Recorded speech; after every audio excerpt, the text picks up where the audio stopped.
அனைவருக்கும் வணக்கம்.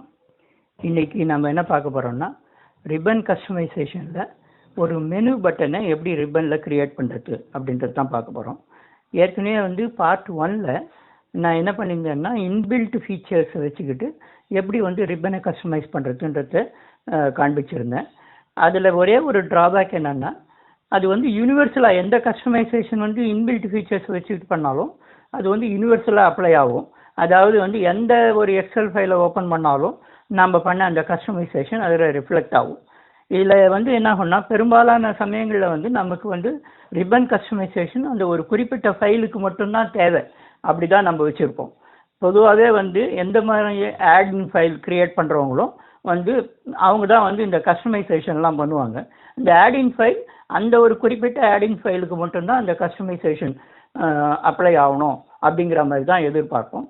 அப்படி இருக்கிறதுனால இந்த இன்பில்ட் ஃபீச்சர்ஸை வச்சுக்கிட்டு கஸ்டமைஸ் பண்ணுறதுங்கிறது ப்ரோக்ராமர்ஸுக்கு அந்த அளவுக்கு பெருசாக யூஸ் ஆகாது. அதனால தான் பார்ட் 2ல் என்ன பண்ணேன்னா, இந்த ரிப்பனெக்ஸ்ன்ற கோடு யூஸ் பண்ணி எப்படி நம்ம ஒரு சிம்பிள் பட்டனை கிரியேட் பண்ணுறது அப்படின்றத சொல்லியிருந்தேன். ஹோப் அதை பார்க்காதவங்க அதை பாருங்கள். இப்போ இந்த பார்ட்டில் என்ன பண்ண போகிறோம்னா, ஒரு மெனு பட்டனை எப்படி கிரியேட் பண்ணுறது அப்படின்றத பார்க்க போகிறோம். இந்த மெனு பட்டனை எப்படி கிரியேட் பண்ணுறதுங்கிறது நம்ம அதுக்கு முன்னால் ஃபஸ்ட்டு இது எப்படி ஒர்க் ஆகுதுங்கிறத பார்த்துடலாம். இந்த மேலே சாம்பிள் டேப் அதான் நான் கிரியேட் பண்ணது. அந்த சாம்பிள் டேப்பை கிளிக் பண்ண உடனே அந்த சாம்பிள் டேபுக்குள்ளே இந்த ரிப்பன் சாம்பிள் மெனு அப்படிங்கிற ஒரு மெனு பட்டன் கிரியேட் ஆகிடுச்சு. அந்த சாம்பிள் மெனு பட்டனை அதை கிளிக் பண்ணிங்கன்னா அதுக்குள்ளே 2 மெனு ஐட்டம்ஸ் வருது, B1 B2.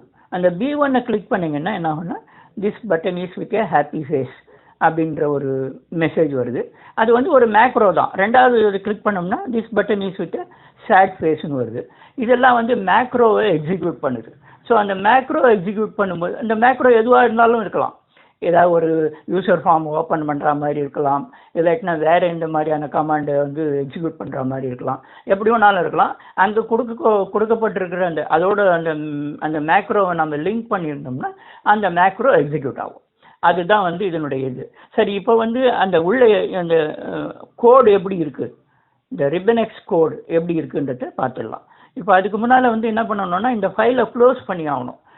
நம்ம இது கஸ்டம் யூஐ எடிட்டரில் நம்ம இது இது பண்ணணும்னா, ஓப்பன் பண்ணணும்னா இது க்ளோஸ் பண்ணால் தான் அது ஓப்பன் பண்ணுறது முடியும். இதை நம்ம க்ளோஸ் பண்ணிடலாம். இப்போ இதான் கஸ்டம் யூஐ எடிட்டர். இந்த கஸ்டம் யூஐ எடிட்டரில் இப்போ போயிட்டு ஓப்பன் போட்டோன்னே இதில் சாம்பிள் ரிப்பன் மெனு பட்டன் XLSன்ற ஃபைல் இருக்குது. அந்த ஃபைலை ஓப்பன் பண்ணுறேன் நான். இதை பாருங்கள், இப்போ இது வந்துடுச்சு. இதுதான் உள்ளே கொடுக்கப்பட்டிருக்கிற இந்த ரிப்பனெக்ஸ் கோடு. இந்த ரிப்பனெக்ஸ் கோடு ஏற்கனவே நான் சொல்லியிருக்கேன், இது ஒரு XML code specially created by Microsoft for the purpose of customising office, MS office. அதனால தான் அதுக்காகவே கிரியேட் பண்ணது இது. இந்த மேலே கொடுத்துருக்கிறது ஒரு ஸ்கீமா. இதெல்லாம் நீங்கள் டெக்னிக்கல் டீட்டெயில்ஸ்லாம் நீங்கள் தெரிஞ்சுக்க வேண்டிய அவசியம் இல்லை. இந்த லைன் அப்படியே நீங்கள் 2010 அண்ட் பியாண்ட் யூஸ் பண்ணக்கூடிய மைக்ரோசாஃப்ட் ஆஃபீஸுக்கு இதை நீங்கள் இந்த லைன் அப்படியே யூஸ் பண்ணிக்கணும். இதே 2007 MS ஆஃபீஸ் யூஸ் பண்ணுறதா இருந்ததுன்னா அப்போ மாத்திரம் இந்த 2009க்கு பதிலாக 2006 வரும், இந்த 07க்கு பதிலாக 01 வரும். அதுதான் ஒரே டிஃப்ரென்ஸு.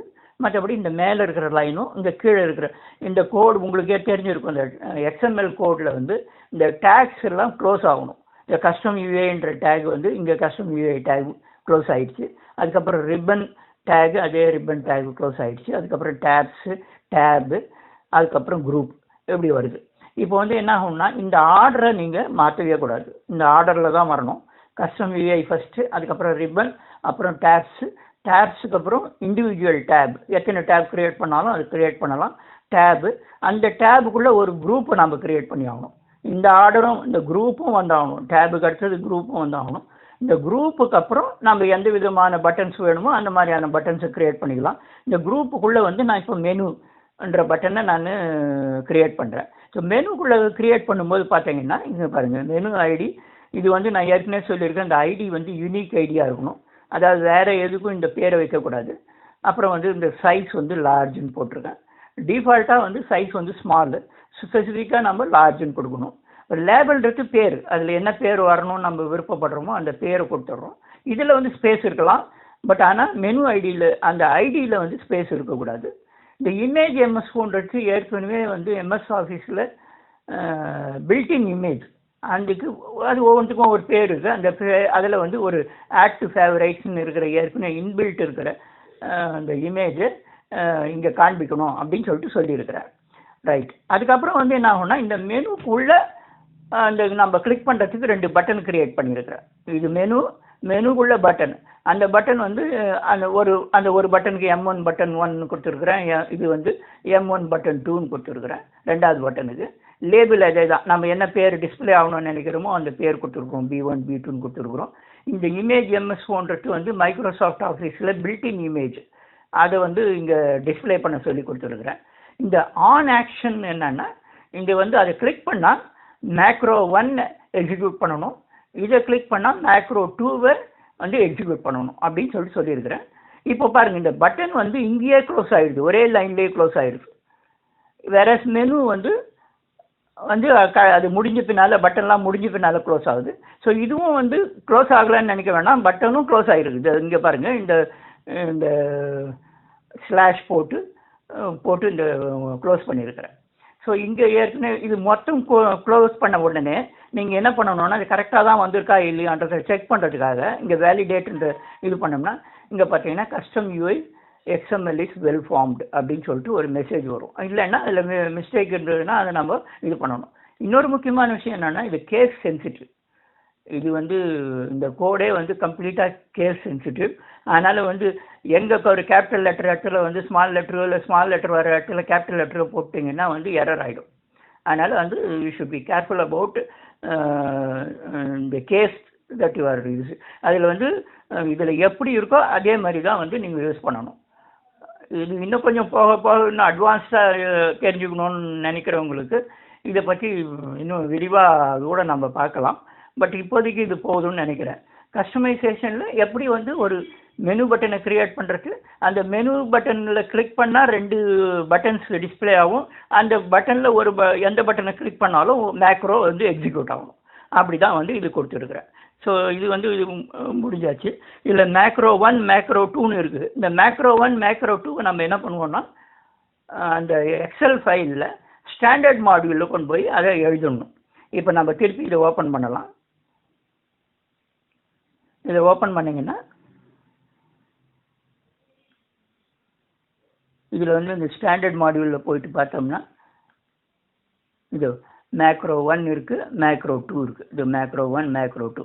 மேக்ரோ 1 என்ன சொல்லுதுன்னா, ஒரு message box with happy face வந்து டிஸ்பிளே பண்ண சொல்லுது. மேக்ரோ 2 வந்து மெசேஜ் பாக்ஸில் வந்து button with sad face display பண்ண சொல்லி காண்பிக்குது. ஸோ இந்த மேக்ரோ தான் இஸ் கெட்டிங் டிஸ்பிளேடு. அவ்வளோதான் வந்து இந்த கஸ்டமைசேஷனில் நம்ம யூஸ் பண்ணுற விஷயங்கள். இது வந்து நீங்கள் ஒரு முறை நீங்களாக வந்து கிரியேட் பண்ணி இதை பார்க்கலாம். நீங்கள் இந்த வந்து நான் ஏற்கனவே சொன்ன மாதிரி custom UI editor is freely available. In fact developed by a third party for Microsoft office. இது எல்லாம் இது பண்ணதெல்லாம் மைக்ரோசாஃப்ட் ஆஃபீஸ்க்காகவே மைக்ரோசாஃப்ட்னுடைய ஹெல்ப்போட கிரியேட் பண்ணப்பட்டது. ஸோ அதை நீங்கள் டவுன்லோட் பண்ணி இந்த கோடை, இந்த RibbonX கோடை நீங்கள் அப்படியே எழுதி நீங்கள் உங்களுடைய ஃபைலில் வருதான்றதை பார்க்கலாம். நீங்கள் 2 பட்டன் பதிலாக 3 பட்டன் வைக்கலாம், 3 பட்டன் 4 பட்டன் வைக்கலாம், அந்த மாதிரிலாம் பண்ணலாம். ஒவ்வொரு டுட்டோரியலில் ஒவ்வொரு பார்ட்டில் வந்து நான் வந்து ஒவ்வொரு பட்டனை கிரியேட் பண்ணுறது எப்படின்றத டிபெண்டிங் அப்பான் த ரெஸ்பான்ஸ் நான் வந்து சொல்லித்தரேன். தேங்க்யூ ஃபார் வாட்சிங். Keep supporting.